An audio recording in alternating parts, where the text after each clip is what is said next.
வணக்கம் ஃப்ரெண்ட்ஸ், நம்ம இன்றைக்கி பார்த்தீங்கன்னா சிங்கிள் டோர் ஃப்ரிட்ஜு காட்ரேஜ். இது வந்து காயில் குத்திட்டாங்க கஸ்டமரு. கூலிங் காயில் வந்து கத்தியால் குத்திட்டாங்க. அதில் இருந்த கேஸு ஆயில் எல்லாமே வெளியில் வந்துருச்சு. ஃபுல்லாக ஆயில் வெளியில் வந்துருக்கு பாருங்கள். இது என்ன ஆகும் அப்படின்னா, அந்த ஐஸ் கட்டியில் இருந்த தண்ணி பூரா அந்த ஹோல்ஸ் வழியாக கீழே கம்ப்ரஸருக்கு போயிருக்கும். காயில் நம்ம மாற்றணும். பின்னாடி வாட்டர் டைவில் பார்த்தீங்கன்னா ஃபுல்லாக ஆயில் தான். உங்களுக்கு தண்ணி ப்ளஸ் ஆயில் தான் மிக்ஸ் ஆகிருக்குது. உங்களுக்கு அந்த ஐஸ் கட்டி கரைஞ்சி அந்த ஆயிலில் வெளில வந்துருக்குது.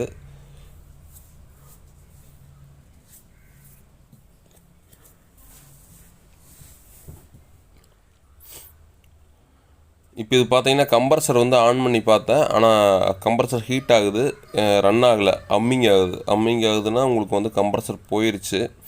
ஓயில் பிரிலே நல்லா இருக்குது. இது எதனால் போயிருக்குன்னா, உங்களுக்கு தண்ணி வந்து உள்ளே போயிடுச்சு. கிட்டத்தட்ட ஒரு 3 நாள் அப்படியே யூஸ் பண்ணிட்டாங்க, ஆன் பண்ணியே விட்டுட்டாங்களாம். அது உள்ளே இருக்கிற அந்த தண்ணியை பூரா கீழே இழுத்து கம்ப்ரஸர் உள்ளே ஃபுல்லாக உள்ளே போயிருக்குங்க. உள்ளே போயிட்டு கம்ப்ரஸர்லேருந்து கண்டென்சருக்கு வந்து ஸ்ட்ரைனரில் வந்து அதுக்கப்புறம் கேபிளரி மூலிமா வெளியே காற்று வெளில போயிட்டுருக்கும். உங்களுக்கு தண்ணி ஃபுல்லாகவே இருக்கும். நம்ம இதை வந்து எல்லாத்தையுமே சேஞ்ச் பண்ணணும். நீங்கள் எதுவுமே இதில் வந்து நம்ம இருக்கிறத வச்சு யூஸ் பண்ண முடியாது. இப்போ பாருங்கள், நான் ஸ்ட்ரைனரை கட் பண்ணி காமிக்கிறேன். அது எப்படி இருக்குன்னு பாருங்கள். நம்ம கூலிங் காயில் வந்து கழட்டணும். கூலிங் காயில் கழட்டிட்டு வெளியில் அது ஸ்க்ராப் தான். அதை கட் பண்ணி தூக்கி வெளில போட்ட வேண்டியதாக, வேறு இதை வச்சு யூஸ் பண்ண முடியாது.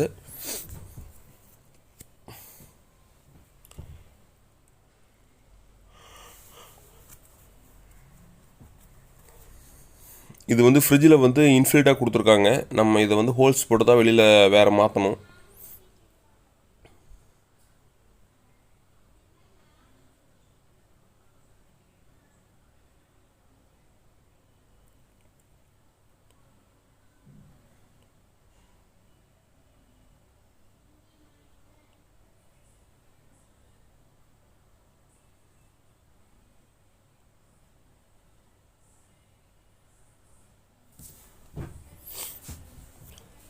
இந்த ஸ்ட்ரைனரை பாருங்கள், நான் கட் பண்ணுறேன். உள்ள தண்ணி எவ்வளோ தண்ணி இருக்கும் பாருங்கள்.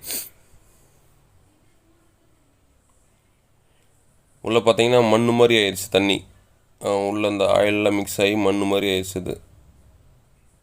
இது வந்து என்ன ஆகுனா, உங்களுக்கு இந்த கண்டென்சர், இதில் இருக்கிற கண்டென்சர் போட்டாலும் சோக் ஆகும், பிளாக் ஆகிட்டு மறுபடி கூலிங் வராது. இது வந்து ஸ்ட்ரைனரில் கேபிளரியில் கரெக்டாக அடைச்சிக்கும். நம்ம இதுக்கு என்ன பண்ணணும்னா, நம்ம எல்லாத்தையும் மாற்றி தான் ஆகணும். இப்போ நம்ம இதை எடுத்துகிட்டு நம்ம இது ஒரு ஹோல்ஸ் போட்டு வெளியில் எடுத்துக்க வேண்டியது தான்.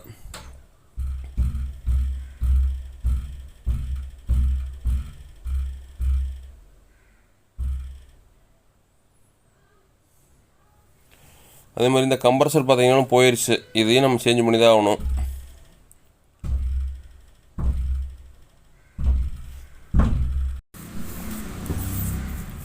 இதெல்லாமே ஸ்க்ராப் தாங்க. எல்லாத்தையும் நம்ம மாற்ற போகிறோம். அதுக்காக நம்ம டியூப் கட்டெல்லாம் போட்டு அழகாக கட் பண்ண போகிறதில்ல. கட்டிங் மேலே கட் பண்ணி தூக்கி வெளில போட்டு வேறு மாற்றிக்க வேண்டியதான்.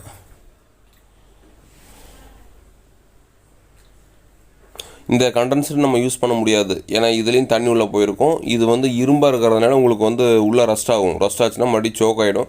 நம்ம இதையும் மாற்றி தான் ஆகணும். நம்ம என்ன தான் க்ளீன் பண்ணாலும் வந்து அது கரெக்டாக இருக்காது.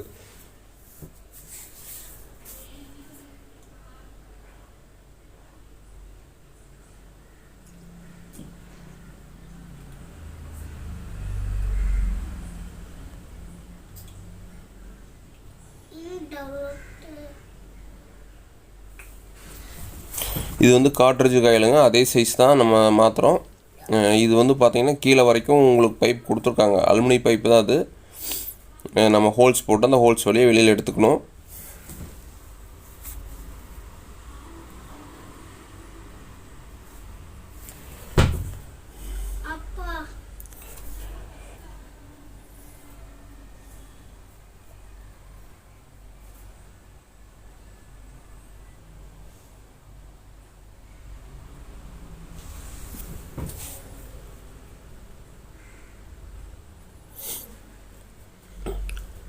இதில் பார்த்தீங்கன்னா புதுசு மாற்றுறப்ப எதுவும் டேமேஜ் ஆகாமல் நம்ம மாற்றணும். நம்ம ஏதாவது பட்டுருச்சு மைனஸ் இது பட்டல் மாதிரி உங்களுக்கு பார்த்தீங்கன்னா ஹோல்ஸ் விழுக ஆரம்பிச்சிடும். அதில் எதுவும் டேமேஜ் ஆகாமல் அந்த பைப்பில் பெண்ட் பண்ணாமல் நம்ம கரெக்டாக மாட்டிக்கணும். இப்போ சென்சார் லைனை நம்ம தர்மசாட்டிலேருந்து வர அந்த டியூப் மாதிரி வரும் பாருங்கள், அதையும் நம்ம கனெக்ட் பண்ணிக்கணும். அப்போ தான் சென்ஸ் கட் ஆகும். சென்ஸ் எல்லாம் கட் ஆகாது. நமக்கு வந்து இப்போ உள் வேலை முடிஞ்சிருச்சு. நம்ம உள்ளே வந்து வேறு எதுவும் செய்ய போகிறதில்ல. நம்ம அடுத்து வெளியில் தான் பார்த்தீங்கன்னா கம்ப்ரஸர் ஏற்றி வேலை செய்ய போகிறோம். அந்த பைப்பில் பாருங்கள் நம்ம ஸ்லீவ் போட்டுக்கணும். ஏன்னா தண்ணி ட்ராப் ஆகும். பார்த்தீங்கன்னா ஃப்ரிட்ஜ் வெளியே கீழே வந்துட்டுருக்கும். அதனால் ஸ்லீவ் போட்டால் நல்லாயிருக்கும், தண்ணி வெளியில் லீக் ஆகாது.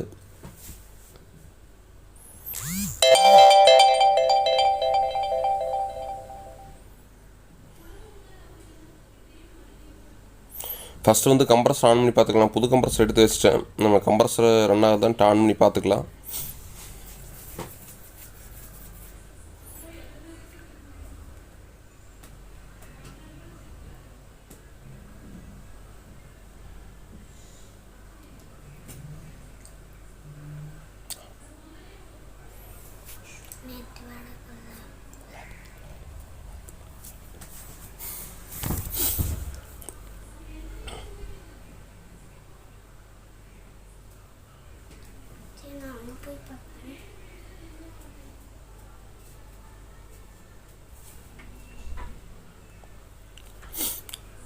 ஆன் பண்ணியாச்சு. இப்போ வந்து கம்ப்ரஸர் நல்லா இருக்குது, ரன்னிங் ஆகுது. செக்ஷன் டிஸ்சார்ஜ் இனிமேல் வேலை செய்யுது. நம்ம இனி ஒவ்வொன்றா வெல்ட் அடித்து நம்ம அதுக்கப்புறம் கேஸ் ஏற்றலாம்.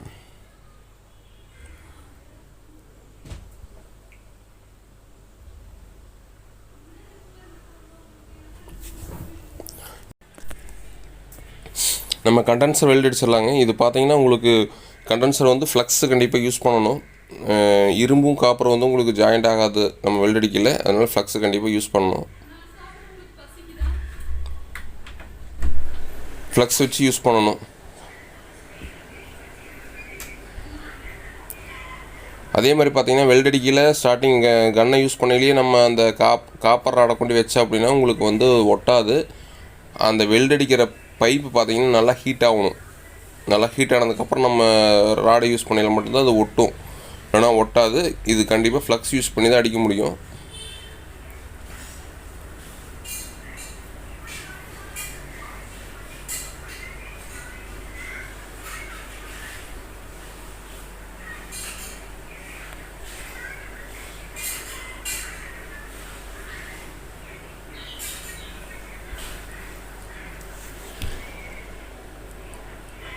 நம்ம பின்வால்வு யூஸ் பண்ணாலும் பண்ணிக்கலாம், இல்லை பஞ்ச் பண்ணிட்டு வெல்ட் அடிக்கிற மாதிரி இருந்தாலும் நமக்கு எப்படி அது அந்த இடத்துல செய்ய முடியுமோ செஞ்சுக்கலாம். இப்போ நான் வந்து பின்வால்வு யூஸ் பண்ணுறேன்.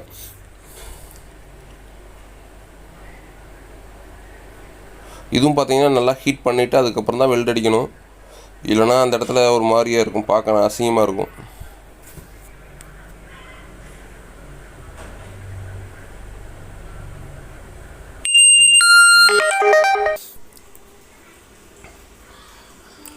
சுற்றி வர ஃபுல்லாக வெல்ட் அடிக்கணுங்க. நம்ம ஒரு பக்கம் மட்டும் வச்சோம்னா அது வந்து ஃபுல்லாக போகாது. அதே மாதிரி பார்த்தீங்கன்னா இப்போ கண்டென்சரில் வந்து ஸ்ட்ரெயினர் பற்ற வைக்கிற இடத்துல நம்ம ஒரு வச்சு வெல்ட் அடிச்சுட்டோம்னா உங்களுக்கு ஸ்ட்ரெயினர் பற்ற வைக்க ஈஸியாக இருக்கும். ஏன்னா இந்த கண்டென்சரில் வந்து டக்குன்னு ஸ்ட்ரெயினர் பற்ற வைக்கிறது கஷ்டமாக இருக்கும். ஆனால் அந்த இடத்துல லீக் ஆக வாய்ப்பு இருக்குது. அதனால இது மாதிரி ஒரு காப்பரில் சின்ன பைப்பை வெல்ட் அடிச்சுட்டு அதுக்கப்புறமா ஸ்ட்ரெயினரை பற்ற வச்சுக்கோங்க. இதுக்கு ஃப்ளக்ஸ் யூஸ் பண்ணுவோம். ஏன்னா காப்பர் டு இரும்பு வந்து ஃப்ளக்ஸ் யூஸ் பண்ணால் தான் வெல்ட் அடிக்க முடியும்.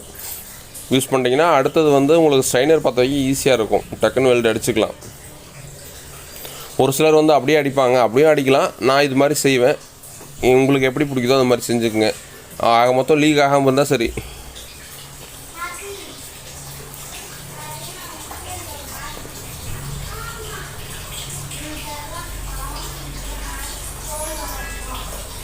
ஸ்ட்ரெயினரை வெல்ட் அடிச்சிட்டேங்க. நான் இந்த பக்கம் ஸ்ட்ரெயினர் வெல்ட் அடிச்சிட்டேன். இனி வந்து அவருக்கு ஆன் பண்ணி பார்த்து உங்களுக்கு வந்து வெல்டிங் வந்து உள்ளே பிடிக்காமல் இருக்கா அப்படின்னு பார்த்துக்கணும். கண்டென்சர் வெல்ட் அடிக்கலையும் சரி, ஸ்ட்ரெயினர் வெல்ட் அடிச்சுட்டு கேபிளரி வெல்ட் அடிச்சுட்டு கம்ப்ரஸர் வெல்ட் அடிக்க வரைக்கும் நம்ம வந்து ஒரு வெல்ட் அடிச்சுட்டு ஆன் பண்ணி பார்க்கணும். அப்போ தான் வந்து உங்களுக்கு வந்து கரெக்டாக இருக்கா அப்படின்னு தெரிஞ்சுக்க முடியும். இல்லாட்டி உங்களுக்கு உள்ளே பிளாக் ஆயிடுச்சு அப்படின்னா நம்ம எதுவும் பண்ண முடியாது, திருப்பி எல்லாத்தையும் ஓப்பன் பண்ணுற மாதிரி இருக்கும்.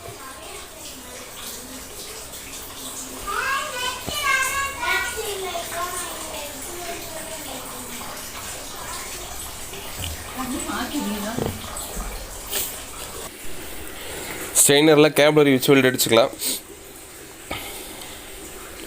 இதுவும் பார்த்தீங்கன்னா லீக் ஆகாத அளவுக்கு அடிக்கணும். இப்போ மறுபடியும் ஒரு ஆன் பண்ணி பார்த்துட்டு அதுக்கப்புறமா கம்ப்ரஸரில் வெல்ட் அடிச்சுக்கலாம்.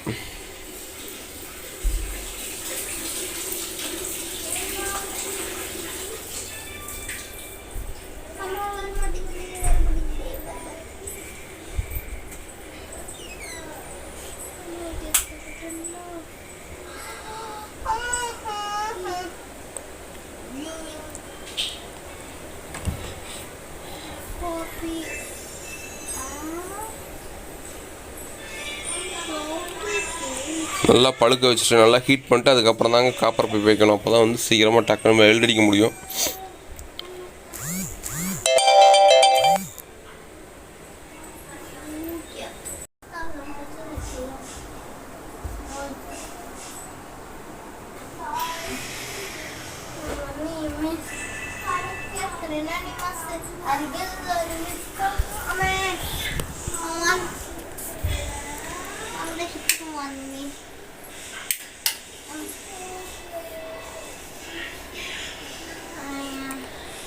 நல்லா ஹீட் பண்ணிவிட்டு அதுக்கப்புறமா நம்ம காப்பர் அடை வச்சு வெல்ட் அடிக்கணும்.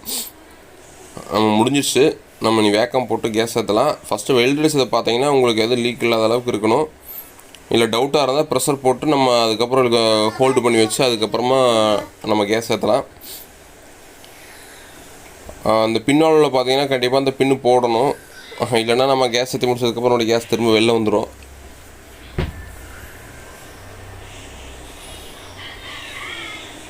வேக்கம் ஒரு அரை மணி நேரமாவது போடணுங்க. அப்போ தான் வந்து நல்லாயிருக்கும்.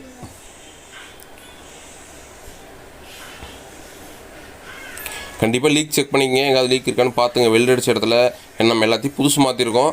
அதனால் வந்து வெல்ட் அடித்த இடத்துல லீக் பார்க்கணும். நான் எல்லாத்தையும் வீடியோ போட்டால் டைம் ஆகிடும், அதனால் போடல.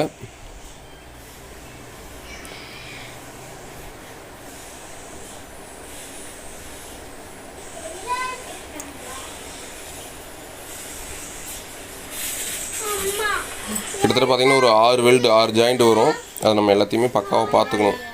எதாவது லீக் இருக்கா வாய்ப்பு இருக்கான்னு பார்த்துக்கணும். வேக்கம் பார்த்திங்கன்னா ஒரு 20 நிமிஷம் மேலே போட்டிருக்கேன். நான் இப்போ மறுபடியும் கேஸ் திறந்துட போகிறேன். லேட் ஆகிடுச்சு.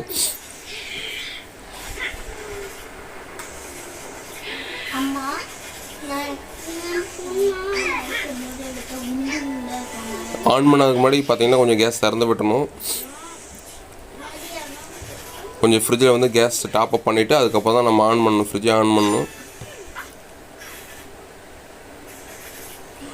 இப்போ கம்ப்ரஸர் ஆன் ஆகிடுச்சுங்க. ஆன் ஆகிட்டு பார்த்தீங்கன்னா தெரியும், கேஜில் பார்த்தாலே தெரியும். இதில் வந்து பார்த்திங்கன்னா ஒரு சிலர் வந்து வெயிட் வச்சு ஏற்றுவாங்க. வெயிட் வச்சு ஏற்றுனா நல்லாயிருக்கும். இல்லை அப்படின்னா நம்ம எப்பவும் போல் 134 நான் ஏற்றிருக்கேன். இந்த ஃப்ரிட்ஜில் வந்து 600 கேஸ் தான் முதல்ல இருந்துச்சு. நான் எல்லாத்தையும் மாற்றிட்டேன். அதனால் வந்து இப்போ 134 போட்டு ஏற்றிருக்கேன்.